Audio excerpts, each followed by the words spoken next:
నమస్కారం సామాన్యుడు TV news కి స్వాగతం. ఈనాటి వార్తా విశేషాలు. జనసేన పార్టీ ఆవిర్భావ దినోత్సవం సందర్భంగా కాకినాడ జిల్లా పిఠాపురం శివారు చిత్రాడ వేదికైంది.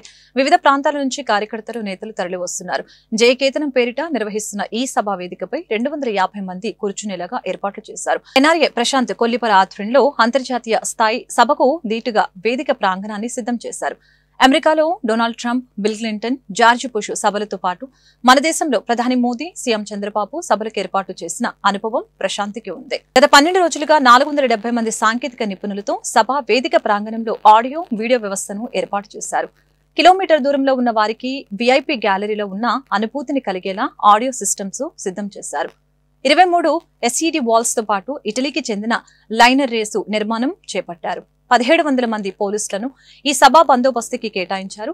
చిత్రాడ పరిసరాల్లో 9 చోట్ల వాహనాల పార్కింగ్ సదుపాయం కల్పించారు.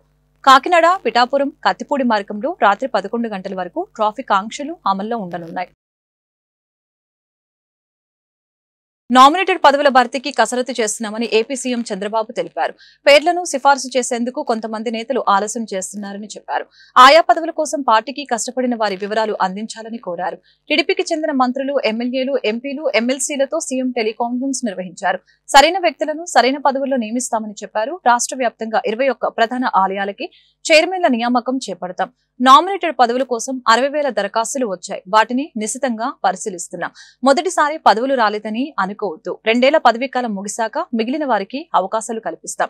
ఇప్పటికే పదవులు తీసుకున్న వారి ప్రతిభను పర్యవేక్షిస్తున్నాం. ప్రతిపక్షంలో ఉన్నట్లే ఇప్పుడు కూడా హుందాగా వ్యవహరించాలి అని సూచించారు. సంక్షేమ కార్యక్రమాల అమల్లో వివక్ష ఉండదని అన్నారు. పార్టీలతో పని లేకుండా అర్హత ఉన్న ప్రతి ఒక్కరికి సంక్షేమ ఫలాలు అందిస్తామని చెప్పారు.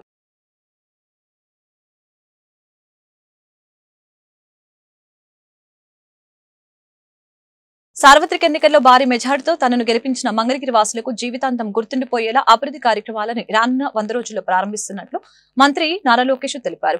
భూగర్భ డ్రైనేజీ, నడుమూరు ఫ్లైఓవర్ పనులు, పేదలకి ఇళ్ల స్థలాలు ఇచ్చే కార్యక్రమానికి శ్రీకారం చుట్టబోతున్నట్లు తెలిపారు. ఎర్రబాలెంలో జైనుల ఆధ్వర్యంలో నిర్వహించిన భగవాన్ మహావీర్ గోశాలని కేంద్ర మంత్రి పెమ్మసాని చంద్రశేఖర్ తో కలిసి ఆయన ప్రారంభించారు. హోలీ సందర్భంగా చిన్నారులకి లోకేష్ రంగులు పూశారు.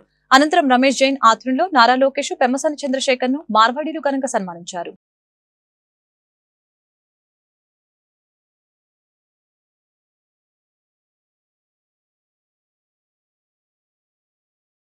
సోదరులు గత దాదాపు 25 సంవత్సరాలుగా ఇక్కడ గోశాల నడిపిస్తాం జరుగుతుంది. 2 ఆవులతో మొదలైన గోశాల ఇప్పుడు దాదాపు 450 ఆవులకి చేరింది. వాళ్ళకి అండగా నిలబడడానికి, వాళ్ళని ప్రోత్సహించడానికి, వాళ్ళు చేస్తున్న మంచి కార్యక్రమాలని స్వయంగా చూసేదానికి నేను కూడా ఇక్కడికి వచ్చి చూస్తాం జరిగింది. నిజంగానే చాలా ఆనందంగా ఉంది. ఎందుకంటే ప్రత్యేకంగా మన మంగళగిరికి వచ్చే గల ఆవులన్నీ కూడా వీధుల్లో తిరిగే పరిస్థితి యాక్సిడెంట్ జరిగినాయి. అందుకే ఇటు పక్క ఈ గోశాల, ఇంకో పక్కన వచ్చే గల ప్రత్యేకంగా లక్ష్మీ నరసింహస్వామి ఆలయం ఆధ్వర్యంలో గోశాల కూడా ప్రారంభిస్తాం కూడా జరిగింది. సో మంగళగిరి నియోజకవర్గ పట్టణం లోపల ఆవులు రోడ్డు పైన తిరగకూడదు అనేది ఒక లక్ష్యంగా పెట్టుకున్నాం. ఎందుకంటే దానివల్ల ప్రజలు అనేక ఇబ్బందులు ఎదుర్కొంటున్నారు. గోశాలలు పెడితే బాగుంటుందన్న లక్ష్యంతో మన కూటమి ప్రభుత్వం పనిచేస్తుంది. ఇప్పటికీ మొదటి విడతలో సుమారుగా 5,000 మందికి ఇల్లు పట్టాలు ఉగాది తర్వాత ఇవ్వాలనే లక్ష్యం పెట్టుకుని మేము పనిచేస్తున్నాం. ఈ రోజు కేంద్రంలో పెమ్మసాని చంద్రశేఖర్ గారి సహకారంతో రైల్వే మంత్రి గారిని మేము కలిసినప్పుడు, రైల్వే భూముల్లో మాకు రెగ్యులరైజ్ చేయాలని మేము కోరినప్పుడు అనుకూలంగా మంత్రి గారు స్పందించారంటే దాని వెనకాల పెమ్మసాని చంద్రశేఖర్ గారి కృషి చాలా చాలా ఉంది. ఆయన నవ్వచ్చు ఇప్పుడు, కానీ ఆయన కృషి చాలా చాలా ఉంది. అది ప్రజలు దయచేసి గమనించాలి, గుర్తు పెట్టుకోవాలి. అంతేకాదు రైల్ ఓవర్ బ్రిడ్జ్ కూడా, నెడమర్ గేట్ దగ్గర రైల్ ఓవర్ బ్రిడ్జ్ కూడా పెమ్మసాని చంద్రశేఖర్ పర్సనల్ గా తీసుకుని ఫాలో అప్ చేసి అది ఇప్పుడు బోర్డు వరకు తీసుకొచ్చి పనులు కూడా త్వరలో ప్రారంభించబోతున్నాం. అంతేకాకుండా ఈ ఇండ్లు పట్టాలు ఇచ్చేదానికి రీటైనింగ్ వాల్ కట్టాలనేది ప్రజలు మహానాడు ప్రాంతంలోనే వెళ్ళినప్పుడు కోరారు. దానికి నిధులు కేటాయించాం, డిజైన్లు అవుతున్నాయి. ఇప్పుడు దానిపైన రోడ్ కూడా వేద్దాం. అంటే 4 లేన్ రోడ్ వేస్తే ట్రాఫిక్ చాలా ఈజ్ అవుట్ అవుతున్న లక్ష్యంతో మొత్తం డిజైన్ చేస్తున్నాం. దీంతో పాటు ఏదైతే ఆనాడు నేను చెప్పానో పార్కుల అభివృద్ధి కానివ్వండి, చెరువుల అభివృద్ధి కానివ్వండి, శ్మశానాల అభివృద్ధి కానివ్వండి, కమ్యూనిటీ భవనాలు, రైతు బజార్లు, ఇంకో పక్కన social welfare hostel, BC welfare hostel, ప్రభుత్వ పాఠశాలలు, ఇట్లా దాదాపు మీరు చూస్తే 100 అభివృద్ధి కార్యక్రమాలకి కూటమి ప్రభుత్వం శ్రీకారం చుట్టింది. అన్ని డిజైన్లు అయిపోయినాయి, టెండర్ దశకు వచ్చింది. టెండర్లని దేవుడి సహకారంతో ఏప్రిల్ మే మాసంలో పూర్తి చేసి భూగర్భ డ్రైనేజ్ కానివ్వండి, భూగర్భ నీరు కానివ్వండి, అంటే వాటర్ పైప్ లైన్ కానివ్వండి, భూగర్భ గ్యాస్, భూగర్భ పవర్ కూడా ఇవ్వాలని మంగళగిరి లక్ష్యం పెట్టుకుని పనిచేస్తున్నా. నిడమరు ఆర్ఓబి విషయంలో పెమ్మసాని చంద్రశేఖర్ గారి నాయకత్వంలో ఆయన కేంద్ర ప్రభుత్వం దృష్టికి తీసుకెళ్లారు. అది 6 లేనా 4 లేనా అనే దానిపైన కొంచెం చర్చ జరిగింది. దానివల్ల ఒక నెల ఆలస్యమైన విషయం వాస్తవం. కానీ ఇప్పుడు 4 లేన్, ఎందుకంటే ఇన్ అండ్ అవుట్ 4 లేను, 6 లేన్ అవసరం లేదని 4 లేన్ రోడ్ అది మేము డిజైన్ చేసాం. అది మన రైల్వే బోర్డు కూడా పంపిస్తాం జరిగింది. నేను అనుకుంటాం మహా అంటే ఇంకా ఒక 8 నెలల నుంచి 12 నెలలు పడుతుంది. ఇప్పుడు కరకట్ట రోడ్ పూర్తి చేయాలి, సీడ్ యాక్సెస్ రోడ్ పూర్తి చేయాలి. దాని తర్వాత మనకి E12, 13, E11, E13, 11, 13 అది కూడా హైవే కనెక్ట్ చేయాలి. మన వెస్టర్న్ బైపాస్ ఏదైతే ఉందో అది 3-4 విద్యుత్ స్తంభాల వల్ల ఆగిపోయింది. అది కూడా గౌరవ ముఖ్యమంత్రి గారితో కూడా పొద్దున్న నేను మాట్లాడటం జరిగింది.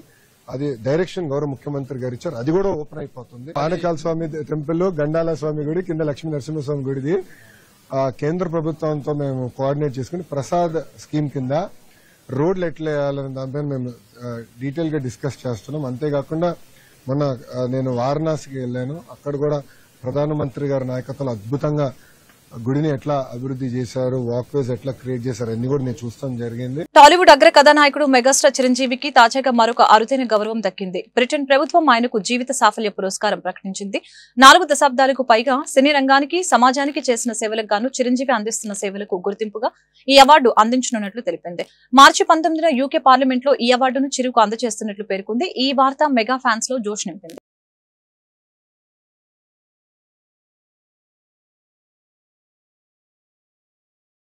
తమిళనాడు నుంచి గుంటూరు వచ్చి త్రిబులెక్స్ సోప్స్ అనే వ్యాపార సంస్థ ప్రారంభించి అంచెలంచెలుగా ఎదిగి గుంటూరు నగరంలో ఎంతో మందికి తన సంస్థలో ఉద్యోగ అవకాశాలు కల్పించి ఎన్నో దైవ ఆధ్యాత్మిక కార్యక్రమాలకి వితరణ చేసిన మానవతావాది, పరోపకారి, సామాజిక సేవ చేసిన స్నేహశీలి మాణిక్యవేల్ ఆకస్మికంగా మరణించారు. వారి పవిత్ర ఆత్మకు శాంతి చేకూరాలని మనస్ఫూర్తిగా ఆ భగవంతుని ప్రార్థిస్తూ వారి కుటుంబ సభ్యులకు ప్రగాఢ సానుభూతిని కలగాలని కోరుకుందాం. వారి పార్థివ దేహాన్ని పలు రాజకీయ పార్టీ నాయకులు, వివిధ సంస్థ అధినేతలు, త్రిపులెక్స్ సంస్థ ఉద్యోగస్తులు, వందలాది ప్రజలు సందర్శించారు.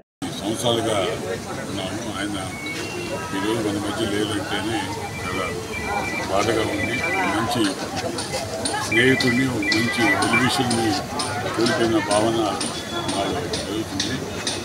ముఖ్యంగా ఆయన గుణగణాలు చూస్తే ఆయన స్థానికంగా ఇక్కడ పోయినా ప్రతి ఒక్కళ్ళతో ఎంతో సన్నిహితంగా ప్రతి వాళ్ళకి తన సొంత మనిషిగా, మా ఇంట్లో మా కుటుంబ సభ్యుడిగా అనే భావన కలిగే విధంగా ప్రజలతో ఆయన నడిచిన తీరు, అదేవిధంగా ఆధ్యాత్మికమైనటువంటి విషయాలు, భగవంతుడు, గుడి, దానికి సంబంధించిన భగవత్ సేవ చేయటానికి కూడా ఆయన ఎప్పుడు ఏ విషయంలో కూడా వెనకంజ వేయకుండా నేనున్నానని ముందుకు వచ్చి ఆ కార్యక్రమాన్ని నిర్వహించే విధానం, బడుగు పేద ప్రజలకి ఆయన ఆర్థికంగా కానీ ఇంకో విధంగా సహాయం చేసే తీరు కానీ, మరి ఇటువంటి మనిషి ఈరోజు మనకి లేడు అంటేనే చాలా బాధగా అనిపిస్తుంది. నేను నా స్వయంగా నా పర్సనల్ ఎక్స్పీరియన్స్లో నేను ఇలా చేస్తే బాగుంటుంది చెప్పిన ప్రతి పనిని ఆయన పర్సనల్గా తీసుకొని చేసే సందర్భం. ఆయన లేకపోవటం చాలా దురదృష్టకరం. మేమందరం కూడా ఒక మంచి మనిషిని కోల్పోయామని చాలా నా బాధ ఉంది. వాళ్ళ కుటుంబ సభ్యులందరికీ కూడా నా సంతాపాన్ని తెలియజేస్తున్నాను. అదేవిధంగా మాణిక్యులుగా ఆత్మకి శాంతి కలగాలని ఆయన భగవత్ సన్నిధిలో ఆనందంగా వెంకటస్వామి. వైఎస్ఆర్ కాంగ్రెస్ పార్టీలో ఉన్న మాదిగ నాయకులందరూ ప్రెస్ మీట్ పెట్టి ఎస్సీ వర్గీకరణ చేయాలని మాట్లాడేదమ్మో మీకు ఉందా అని తెలుగుదేశం పార్టీ సీనియర్ నాయకులు డొక్కా మాణిక్యవరి ప్రసాద్ ప్రశ్నించారు. వైఎస్ఆర్ కాంగ్రెస్ పార్టీ దళిత వ్యతిరేక పార్టీ, దళిత క్షేమానికి వ్యతిరేకం, దళితుల్ని బజారు పాలు చేశారు, దళిత సంక్షేమానికి గాలికి వదిలివేశారు, ఎస్సీ కార్పొరేషన్ ని నిర్వీర్యం చేశారని ఈ సందర్భంగా మండిపడ్డారు.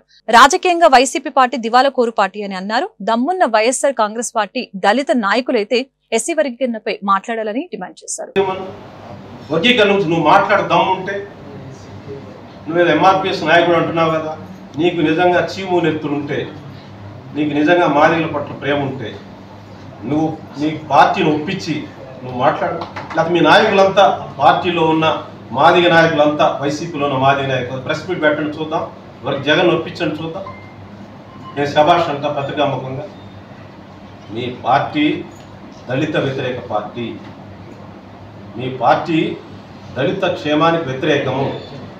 అన్ని గోడ మీద పిల్లి దళితుల్ని బజారు పాలు చేశారు, దళిత సంక్షేమాన్ని గాలికి వదిలారు, విద్యా వ్యవస్థను గాలికి వదిలారు, ఎస్సీ కార్పొరేషన్ని గాలికి వదిలారు, నిర్వీర్యం చేశారు, మొత్తం ఎస్సీల భవిష్యత్తు నిర్వీర్యం చేశారు.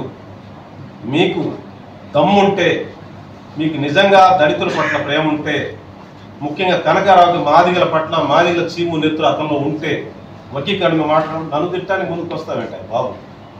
ఇవ్వని చెప్పి అలా శశికాలను పదవి ఏమని నీకు ఏమని చూద్దాం, నీకు ఇన్ఛార్జ్ చేయమని చెప్పు కథలతో పాటు దమ్ముంటే. అందువల్ల ఒక్క వైసీపీ పార్టీ తప్పితే రాష్ట్రంలో బీజేపీ అంటే మోడీ గారి నాయకత్వంలో కేంద్రం, బీజేపీ జాతీయ పార్టీ, మన పవన్ కళ్యాణ్ గారు, చంద్రబాబు గారు అయితే దీనికి రాజ్యుడైన వారందరికీ విజ్ఞప్తి చేస్తా ఉన్నాను. 371(d)ని దృష్టిలో పెట్టుకొని వర్గీకరణ కార్యక్రమాన్ని ముందుకెళ్ళ తీసుకెళ్ళమని చెప్పి త్వరలో అసెంబ్లీలో చట్టం చేయమని చెప్పి వారికి విజ్ఞప్తి చేస్తా ఉన్నాను. ఇలాంటి జిల్లా యూనిట్ అని చెప్పి వాళ్ళ నోరు కట్టివేయాలని చెప్పి కూడా క్యాబినెట్ సంఘానికి నేను విజ్ఞప్తి చేస్తా ఉన్నాను. అది చట్టపరమైన సమస్యలు వస్తాయి, న్యాయపరమైన సమస్యలు వస్తాయి. వైసీపీ పార్టీ రాజకీయంగా దివాళాపూర్ పార్టీ, ఒక స్టాండ్ లేని పార్టీ, ఒక రాజకీయ అంశం పట్ల నిజాయితీగా మాట్లాడిన పార్టీ. మీకు దమ్ము ఉంటే వర్గీకరణ మీద కనకారావు గాని ఇతర మాదిగ నాయకులు గాని మాట్లాడవచ్చు. ఇనాం భూములను దేవాదాయ ధర్మాదాయ శాఖ నిషేధిత జాబితాలో చేర్చడం దారుణమని సిపిఐ జిల్లా కార్యదర్శి జంగల అజయ్ కుమార్, ఏపీ రైతు సంఘం నాయకులు స్టాలిన్, రంగారెడ్డి ఆక్షేపించారు. నిషేధిత జాబితా నుంచి ఈ భూములను తక్షణమే తొలగించాలని కోరారు. రైతాంగ సమస్యలపైన ఈ నెల 18వ తేదీన గుంటూరు మల్లెలింగ భవన్ లో జిల్లా స్థాయి సదస్సు జరుగుతుందని తెలియజేశారు. ఈ సందర్భంగా వారు మీడియాతో మాట్లాడారు. కూటమి ప్రభుత్వం ఎన్నికల హామీలో భాగంగా రైతాంగానికి పెట్టుబడి సాయం అందించాలని అన్నారు. మిర్చి రైతులకి గిట్టుబాటు ధర కల్పించాలని అన్నారు. ఇనాం వ్యవస్థని దేవాదాయ ధర్మాదాయ శాఖ హస్తగతం చేసేందుకు నూతన చట్టాల పేరుతో పేద రైతులను ఇబ్బందులకి గురి చేయడం దుర్మార్గమని ధ్వజమెత్తారు. సమావేశంలో శివాజీ, జగన్మోహన్ తదితరులు పాల్గొన్నారు. ఆంధ్రప్రదేశ్ రైతు సంఘం జిల్లా నాయకత్వం ఈ ప్రెస్ మీట్ని నిర్వహిస్తూ ఉంది. ఇది అత్యంత కీలకమైన రైతాంగానికి సంబంధించినటువంటి బర్నింగ్ ప్రాబ్లము ఈ రోజున ఏర్పడింది. ఎండోమెంట్ వారు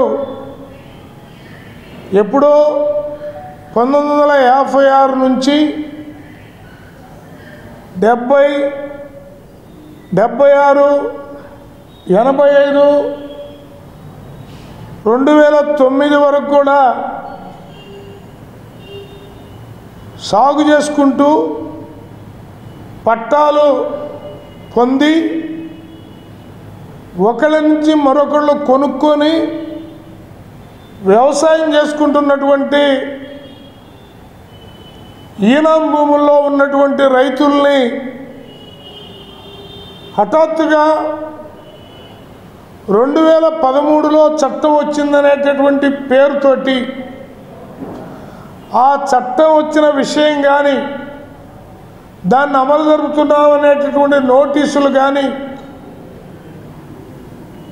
రైతులకి ఇవ్వకుండా చాప కింద నీరులాగా వాళ్ళ ప్రమేయం లేకుండా వాళ్ళ పేర్లని రిజిస్టర్ నుంచి తొలగించి ఎండోమెంట్కి అధికారం ఉన్నట్టుగా దాన్ని తయారు చేసుకొని ప్రమాదాన్ని రైతులకి తీసుకొని వస్తూ ఉన్నారు.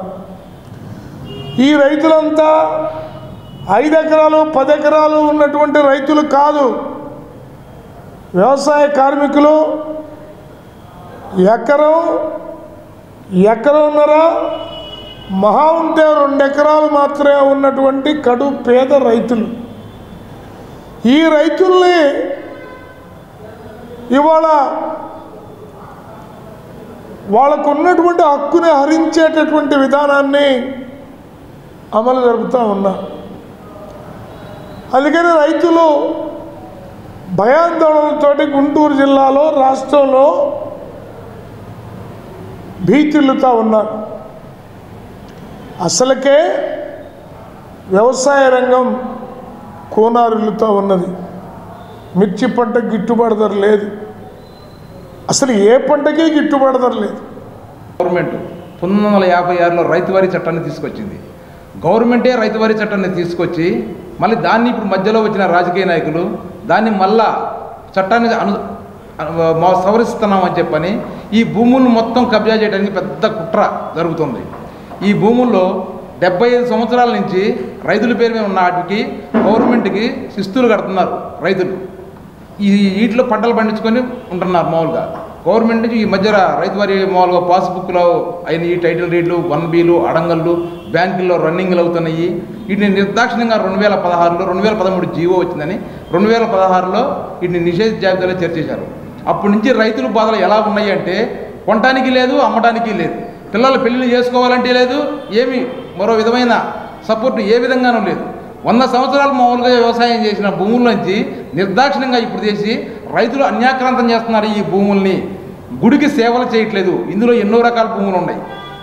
ఏది క్షారకులు, వడ్రంగులు, కంసలివారు, ఇలా రకరకాల కళాకారులు, రకరకాల పేర్ల మీద ఎన్ని రకాల ఈనాములు ఉన్నాయో అందరికీ మాకు రైతులకు తెలియదు. ఆ జీవో గవర్నమెంట్ నుంచి ఏమి ప్రత్యేకంగా వీళ్ళకు ఇన్ని రకాల ఈనాములు ఉన్నాయి అని గవర్నమెంట్ మాకు తెలియజేసింది లేదు. సర్వీస్ ఈనాం అంటారు, SI అని వచ్చింది అని అంటారు. సర్వీస్ అంటే మామూలుగా ఈనాములు అంటారు. మామూలు ఈనాం ID అని ఉంటాయి, దాని ఎన్నో ఈనాం ధర్మదయ అని. ఇంకా ఎన్ని రకాల ఈనాములు ఉన్నాయో మాకైతే తెలియదు. వీటి మీద ఒక క్లారిటీ అనేది లేకుండా మొత్తాన్ని సర్వీస్ ఈనాములు అని చెప్పి 2013లో సవరించారు. ఆ సర్వీస్ ప్రకారంగా సర్వీస్ ఈనాములు అంటే సర్వీస్ హోల్డర్లు ఎవరున్నారు దాంట్లో వాళ్ళు పోయేది మొత్తం ఈనాం వ్యవస్థనే తీసుకొని మొత్తం ఎండోమెంట్ హస్తగతం చేసుకొని హాయిగా వాళ్ళ కుర్చీల్లో కూర్చొని వాళ్ళ జీతాలు వాళ్ళకి వెళ్తున్నాయి. ఒక్కొక్కరికి ₹1,00,000 శాలరీలు ఉన్నాయి, ₹50,000 శాలరీ ఉన్నాయి. మొత్తం గవర్నమెంట్ ఈ ఈనాముల మీద యంత్రాంగం మొత్తం బతుకుతుంది. అలాగనే రైతులు కూడా బ్రతుకుతున్నారు. అంటే వీళ్ళు 14 ఎండల్లో చేసి మీకు వ్యవసాయం కూలీలుగా మామూలుగా సేవలు చేసి గుడికి అటు దీంట్లో సేవలు ఈనాములు అంటే సేవా ఈనాములు ఉన్నాయి. మామూలుగా రైతు వారికి ఈనాం ఎప్పుడో 1986 సంవత్సరాల్లో RSR తయారైనప్పుడు ఈనాందారులు ఉన్నారు. వాళ్ళకి గౌరవం వాళ్ళకి అప్పుడు రైతుల వారు వచ్చినాయో జమీందారు దారులకు వచ్చినాయో ఎవరి ద్వారా వచ్చినాయో ఎవరికీ తెలియదు. అదేమన్నా మీరు గవర్నమెంట్ ఏమైనా ఇచ్చారా? లేదు. మళ్ళా ఈ రిజిస్ట్రేషన్ ఈ మధ్యలో ఆ ఈనాముల్ని రిజిస్ట్రేషన్ చేయడానికి లేదని మీకు ఒక ఆర్డర్ లేదు. రిజిస్ట్రేషన్ ఆఫీసుకు పోతే అక్కడ మీరు ఇలా యంత్రాంగం ప్రకారంగా ఇలా అక్కడ పెట్టుకోవచ్చు. ఏమని ఈ నెంబర్ని రిజిస్ట్రేషన్ చేయడానికి వీల్లేదు అంటే అప్పుడు కొనేవాడు కొనడు, అమ్మేవాడు అమ్మడు. అప్పుడు కేన మండలంలో ఒక వెన్నెల గ్రామంలో 1956 నుంచి ఈ నివాసం ఉంటుండే దానికి చుక్కల భూమిగా 26 ఎకరాలు దాన్ని నిషేధించారు. చెరువు మాన్యం, చెరువు అభివృద్ధి కోసం ఒక 90 ఎకరాలు గ్రామంలో చెరువు అయితే పట్టాలు ఇచ్చారు. ఆ చెరువు మాన్యం అమ్మకాలు జరిగింది. రియల్ ఎస్టేట్ జనసిద్ధమైన రియల్ ఎస్టేట్ వారు ఫ్లాట్లు వేశారు. ప్రభుత్వం వాళ్ళకి మరి కూడా పర్మిషన్ ఇచ్చింది, రిజిస్ట్రేషన్ అయింది. వాటిని 2005 నుంచి అది చుక్కల భూమి అని చెప్పి రిజిస్ట్రేషన్లు ఆపారు. దాంతోపాటు గోడముడి స్వాతంత్ర సమరయోధుడు మేడూరి నాగేశ్వరరావు క్రింద ఆయనతో పాటు ఒక 5గురికి పట్టాలు ఇచ్చారు 40 ఎకరాలు. అది చుక్కల భూమిని దాన్ని నిషేధించారు. గోలమూడి, వెంకటకృష్ణాపురం, తక్కెలపాడు ప్రాంతంలో దాదాపు స్వాతంత్ర సమరయోధులకు ఇచ్చింది 200 ఎకరాలు చుక్కల భూమి అని చెప్పి అది కూడా రిజిస్ట్రేషన్ని నిలిపివేశారు. ఇట్లా జిల్లా వ్యాప్తంగా చుక్కల భూమి పేరుతోటి అనేక ప్రాంతాల్లో దేవాదాయ భూములని చెప్పి, ధర్మతోపులని చెప్పి, కాలువపూర్వం బాకులని చెప్పి ప్రజల ఆరోగ్యానికి భద్రత కల్పిస్తూ కూటమి ప్రభుత్వం అనేక కార్యక్రమాలకి శ్రీకారం చుట్టిందని గుంటూరు తూర్పు ఎమ్మెల్యే మహమ్మద్ నజీర్ తెలిపారు. ఇందులో భాగంగా గుంటూరు తూర్పు నియోజకవర్గంలో ముఖ్యమంత్రి సహాయ నిధి ద్వారా 103 మందికి దాదాపుగా ₹1,10,00,000 సాయం అందించామని చెప్పారు. ఈ మేరకు ఆయన మాట్లాడుతూ వైద్యానికి ఎవరు ఇబ్బంది పడకుండా వారికి నచ్చిన చోట చికిత్స పొందడానికి సీఎం కోట్లాది రూపాయలను అందిస్తున్నట్లు తెలియజేశారు. ప్రభుత్వ వైద్యశాలలో మౌలిక వసతులు కల్పించడంతో పాటు వైద్యశాలలో ఖాళీగా ఉన్న 8,000 పోస్టుల్ని భర్తీ చేయనున్నట్లు వెల్లడించారు. గత వైసీపీ సర్కార్ ప్రభుత్వ వైద్య రంగాన్ని నిర్వీర్యం చేసిందని ఆరోపించారు. రాష్ట్రంలో ఉన్నటువంటి ప్రతి పేదవాడు కూడా ఆర్థిక ఇబ్బందుల వల్ల ఆరోగ్యం దెబ్బతినకూడదు, వారికి మంచి ఆరోగ్యాన్ని కలిగించాలి. వాళ్ళకి అవసరమైనటువంటి వైద్య సదుపాయాలకి ఆరోగ్యశ్రీతో పాటు కార్పొరేట్ హాస్పిటల్లో ఆరోగ్యశ్రీ లేనటువంటి వైద్యాలన్నింటినీ కూడా తీసుకునేటువంటి అసలుబాటును కల్పిస్తూ గత 8 నెలల నుండి కూటమి ప్రభుత్వం చంద్రబాబు నాయుడు గారి నాయకత్వంలో గుంటూరు తూర్పు నియోజకవర్గంలో దాదాపు ₹1,10,00,000 ఈరోజు ముఖ్యమంత్రి గారి సహాయాన్ని ద్వారా దాదాపు 103 103 మందికి ఈ సహాయాన్ని అందించడం జరిగింది. రాష్ట్రంలో దాదాపు 170 నియోజకవర్గాల్లో కూడా పెద్ద ఎత్తున ఈరోజు వైద్యానికి ఎవ్వరు కూడా ఇబ్బంది పడకుండా వారికి నచ్చిన చోట వైద్యాన్ని అందించి తీసుకునేటువంటి క్రమంలో ఎన్ని డబ్బులైనా కూడా గౌరవ ముఖ్యమంత్రి గారు ప్రతిరోజు కూడా కోట్లాది రూపాయలు వైద్య సదుపాయాల కోసం వెచ్చిస్తున్నటువంటి పరిస్థితులు ఉన్నాయి. అంతేకాకుండా ఒక పక్కన ప్రభుత్వ ఆసుపత్రిలో మౌలిక వసతులు కల్పించేటువంటి దాంట్లో పాటు దాదాపు 8,000 పోస్టులను ఈరోజు వైద్య శాఖకు సంబంధించి 4,000 నర్సింగ్ కానీ, అలాగే MNOs కానీ, FNOs కానీ, అలాగే PHCకి సంబంధించినటువంటి ఫార్మసిస్ట్ కానీ, ల్యాబ్ టెక్నీషియన్స్ కానీ, ఇట్లా దాదాపు ఒక 8,500 నోటిఫికేషన్స్ని ఇవ్వడం జరిగింది ఉద్యోగాల కోసం.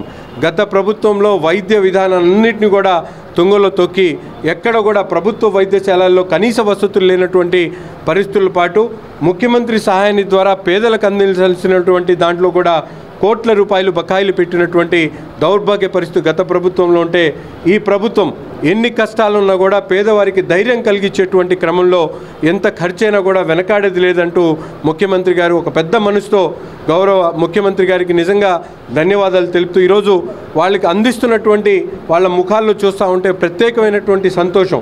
ఎందుకంటే వైద్యం చేయించుకోవాలండి, అక్కడి నుంచి అప్పులు తీసుకొని వచ్చి ప్రాణాలని కాపాడుకున్నటువంటి వాళ్ళు తిరిగి ఈరోజు వారికి అందినటువంటి అమౌంట్తో ఉపశమనం కలుగుతున్నటువంటి పరిస్థితి ఉన్నాయి. కాబట్టి ఈ సందర్భంగా గౌరవ ముఖ్యమంత్రి గారికి అలాగే వైద్య శాఖ మంత్రి గారికి హృదయపూర్వకమైనటువంటి ధన్యవాదాలు తెలుపుతా ఉన్నాం. నసీర్ అహ్మద్ గారి ఆధ్వర్యంలో ఈరోజు పేదలు తెల్ల రేషన్ కార్డు లేని వాళ్ళు కార్పొరేట్ హాస్పిటల్స్ వైద్యం అందలేని పరిస్థితుల్లో ఈరోజు చంద్రబాబు నాయుడు గారు సీఎం రిలీఫ్ ఫండ్ ద్వారా ఈరోజు ప్రతి ఒక్కరూ తెల్ల కార్డు లేకపోయినా తన ఆరోగ్యం కాపాడుకుంటకు వాళ్ళు అనేక రకమైన జబ్బులతో హాస్పిటల్లో జాయిన్ అవ్వటం వల్ల వాళ్ళకి చంద్రబాబు నాయుడు పెద్ద దిక్కుగా తూర్పు నియోజకవర్గం నసీర్ అహ్మద్ గారు అండగా ఉంటూ ఇలాంటి వాళ్ళకి చికిత్స నిమిత్తం సహాయం చేయటం ఎంతో ఆనందంగా ఉంది. గత ప్రభుత్వంలో ఇలాంటి తెల్ల కార్డు రేషన్ కార్డు ఉండే వాళ్ళకే వాళ్ళు సరిగా వైద్యం చేయించేవాళ్ళు కాదు. ఈరోజు ప్రజలందరూ ఈ వైద్యం అందుబాటులోకి రావడం వల్ల చాలా ఆనందంగా ఉన్నారు. చంద్రబాబు నాయుడు గారు ఇలాంటి పథకాలు ఎన్నో ముందుకు తీసుకెళ్లాలని చెప్పి ఈ విధంగా కోరుకుంటున్నారు. చైన్ స్నాచింగ్ కేసులను తెనాలి పోలీసులు చాకచక్యంగా ఛేదించారు. 7 నిందితుల్ని అరెస్టు చేసి 16,12,000 రూపాయల విలువైన సుమారు 162 గ్రాముల బంగారు ఆభరణాలు 5 బైకులు స్వాధీనం చేసుకున్నారు. గుంటూరు జిల్లా ఎస్పీ కార్యాలయంలో ఏర్పాటు చేసిన మీడియా సమావేశంలో నిందితుల చోరీకి గురైన సొత్తుని ప్రదర్శించారు. ఈ సందర్భంగా ఎస్పీ సతీష్ కుమార్ మీడియాతో మాట్లాడారు. చినరావూరు తోటకు చెందిన నిందితులు గత 2 సంవత్సరాలుగా చైన్ స్నాచింగ్ కి పాల్పడుతూ తప్పించుకుని తిరుగుతున్నారని చెప్పారు. చోరీ చేసిన ద్విచక్ర వాహనాలతో చైన్ స్నాచింగ్ కి పాల్పడుతున్నారని పేర్కొన్నారు. నిందితుల్లో ఒకరిపైన పోలీస్ కేసు ఉందని తెలిపారు. నిందితులపై సస్పెక్ట్ షీట్ ఓపెన్ చేస్తున్నామని అన్నారు. సమావేశంలో అదనపు SP Supraja, Tenali DSP Janardhan Rao, 3 town CI Ramesh Babu, police సిబ్బంది పాల్గొన్నారు. 2024-2025 జరిగిన స్నాచింగ్ కేసెస్ నుంచి ఒక స్నాచింగ్ గ్యాంగ్ని మనం అరెస్ట్ చేయడం జరిగింది. ఈ స్నాచింగ్ గ్యాంగ్ అన్నది ఫర్ ద 2023 ఆల్మోస్ట్ జూన్ నుంచి ఫంక్షనింగ్ స్టార్ట్ అయింది. కొన్ని అటెంప్ట్స్ చేశారు, కానీ టోటల్ చేసిన offence 5 snatching, 1 theft, 2 bike offence, total 8 offence involve అయ్యారు. దీంట్లో మనకి వేమూరులో రీసెంట్ టైమ్స్లో ఒక స్నాచింగ్ జరిగింది. దాంట్లో ఒక చిన్న క్లూ, అది కూడా మెయిన్ సీసీటీవీ కెమెరా ద్వారానే చిన్న క్లూ దొరికింది. వేమూరు జరిగిన ఆ క్లూ నుంచి మనము ఈ గ్యాంగ్ని మనం ఐడెంటిఫై చేయడం జరిగింది. దీంట్లో సాయి మాధవ్, పాతర్లంక సాయి మాధవ్ అనే వ్యక్తి, తర్వాత అమర్తలూరి నాని, షేక్ మక్బుల్, మొహమ్మద్ సమీర్, హనుమంత్ నాయక్, సయ్యద్ కరీముల్లా, షేక్ బరావలి అని చెప్పేసి 7 మెంబర్స్ గ్యాంగ్ని మేము అరెస్ట్ చేశాము. దీంట్లో ఎవరిపైన కూడా పాత అఫెన్స్ లేదు ఎక్సెప్ట్ ఒక పర్సన్, హనుమంత్ నాయక్ అనే ఒక పర్సన్ పైన మాత్రం 1 బైక్ అఫెన్స్ ఉంది గతంలో. రిమైనింగ్ ఇది కంప్లీట్లీ న్యూ గ్యాంగ్. దీన్ని ఏంటంటే చిన్నరూరు తోట, తెనాలి మండల్ చిన్నరూరు తోట చెందిన వాళ్ళు అందరూ ఎక్సెప్ట్ ఒక పర్సన్ కొల్లిపార. సో వీళ్ళు మోటివ్ దొంగతనం చేస్తున్నది పెట్టి ఎంజాయ్మెంట్ చేస్తారు అంతే. So that is the main motive అనమాట. దీనిట్లో మెయిన్ పర్సన్ సాయి మాధవ్ తప్ప రిమైనింగ్ అందరూ కూడా కొంతమంది రిసీవర్స్, కొంతమంది ఏంటంటే బైక్ని నడుపుతారు. సో ఈ గ్యాంగ్ ఇది. దీనిట్లో టోటల్లీ 162 గ్రామ్స్ అఫెన్స్లో ఏమి ఇన్వాల్వ్ అయిందో ఇదన్నీ కూడా టోటల్గా రికవర్ చేయడం జరిగింది. 2 బైక్ దేనిలో అఫెన్స్కి యూజ్ చేశారో దాన్ని కూడా సీజ్ చేయడం జరిగింది. టోటలీ దీంట్లో 16,40,000 వర్త్ మెటీరియల్స్ని మనం సీజ్ చేసాము. సో వీళ్ళపైన ఇప్పుడు సస్పెక్ట్ షీట్స్ మన అల్టిమేట్ ఎయిమ్ ఏంటంటే ఫస్ట్ టైం స్టార్ట్ చేస్తున్న వాళ్ళు ఫ్యూచర్లో కంటిన్యూ చేయకూడదు అనేది మనం అల్టిమేట్ మోటివ్గా తీసుకుంటున్నాం. ఇప్పుడు our entire crime team, so additional SP crimes, DSP crimes కిందకు ఉన్న main crime team and main motive ఏంటంటే ప్రివెన్షన్ ఆఫ్ క్రైమ్. సో ఇది ఫస్ట్ టైం ఎంటైర్ గ్యాంగ్ని పట్టుకోవడం. ఫర్దర్గా వీళ్ళు గ్యాంగ్ కంటిన్యూ చేయకుండా చిన్నారూరు తోటలో వీళ్ళు ఉన్నారు కాబట్టి వీళ్ళు సస్పెక్ట్ షీట్ ఓపెన్ చేస్తూ కంటిన్యూస్ మానిటరింగ్ ఎవ్రీడే ఎక్కడ ఉన్నారు, ఏం చేస్తున్నారు, కౌన్సిలింగ్, రెగ్యులర్ కౌన్సిలింగ్ అనేది కూడా కంటిన్యూస్గా చేస్తాము. దీనిలో టిడ్కో ఇళ్ల సముదాయంలో నివాసం ఉంటున్న వారికి త్రాగునీరు అందించేందుకు తక్షణమే చర్యలు తీసుకోవాలని గుంటూరు నగర కమిషనర్ పులి శ్రీనివాసులు ఇంజనీరింగ్ అధికారులను ఆదేశించారు. శుక్రవారం కమిషనర్ అడవి తక్కెలపాడులోని టిడ్కో గృహ సముదాయాలని జీఎంసీ, టిడ్కో ఇంజనీరింగ్ అధికారులతో కలిసి పరిశీలించారు. అక్కడ స్థానికులకు అందుతున్న మౌలిక వసతుల గురించి అడిగి తెలుసుకున్నారు. ఆయా సమస్యల్ని తక్షణమే పరిష్కరించాలని సంబంధిత అధికారులకి ఆదేశాలు జారీ చేశారు. ఈ సందర్భంగా కమిషనర్ మాట్లాడారు. అడవి తక్కెలపాడులోని టిడ్కో ఇళ్లలో సుమారు 1300 కుటుంబాలు నివాసం ఉంటున్నట్లు తెలిపారు. త్రాగునీరు, పారిశుద్ధ్య సమస్యలపై ప్రజల నుంచి అధికంగా ఫిర్యాదులు అందుతున్నాయని చెప్పారు. టిడ్కో గృహ సముదాయాల్లో చేపట్టే అభివృద్ధి పనులకి టిడ్కో ఇంజనీరింగ్ అధికారులతో సంయమనం చేసుకోవాలని అన్నారు. పర్యటనలో SE Nagamalleswararao, TIDCO SE Uma Maheswara Sastri, corporator B Smitha, Padmaja, డిఈఈలు శ్రీనివాసు, సేతుబాబు, ఎస్ఎస్ సోమశేఖర్, ఏఈలు, శానిటరీ ఇన్స్పెక్టర్లు, సచివాలయ కార్యదర్శులు పాల్గొన్నారు.